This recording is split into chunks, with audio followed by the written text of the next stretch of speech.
র্যালির থেকে শুরু করে পর্যন্ত নানা অনুষ্ঠান আয়োজনের ভিতর দিয়ে এলাকাকে মাদক মুক্ত করার লক্ষ্যে এলাকার যুব সমাজ যে প্রশংসনীয় উদ্যোগ নিয়েছে, এলাকার একজন জনগণ হিসাবে আমি তাদের পাশে আছি এবং তাদের সার্বিক সহযোগিতার আশ্বাস রাখছি।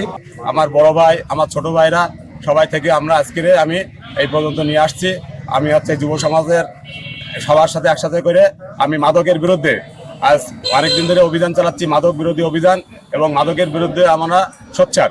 এই জন্য আমরা বড় ভাইদের সাথে করে নিয়ে, ছোট ভাইদের সাথে করে নিয়ে আমরা এই অনুষ্ঠানটা করছি এবং প্রশাসন আমাদের সাথে আছে, সার্বিক সহযোগিতা করেছেন। সদর ওসি সাহেব তিনিও আমাদের আশ্বাস দিয়েছেন আপনার যত রকম সহযোগিতা আমরা করব, মাদকের বিরুদ্ধে আপনারা থাকবেন। যে মাদক একটা পরিবারকে ধ্বংস করে, একটা সন্তানকে ধ্বংস করে, তো আমরা এই ধ্বংসের হাত থেকে সমাজকে, পরিবারকে, মানুষকে, আমাদের সন্তানদেরকে বাঁচাতে চাই।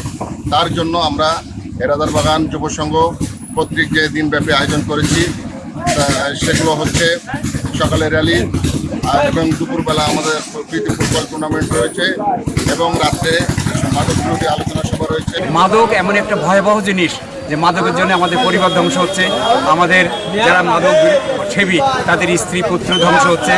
তাই মাদকের বিরুদ্ধে আমরা সবাই মিলে, এলাকার সবাই মিলে একটা কঠোর আন্দোলন করতে চাই এবং রাজারবাগানকে বাংলাদেশের মধ্যে একটা মাদকমুক্ত মডেল গ্রাম হিসাবে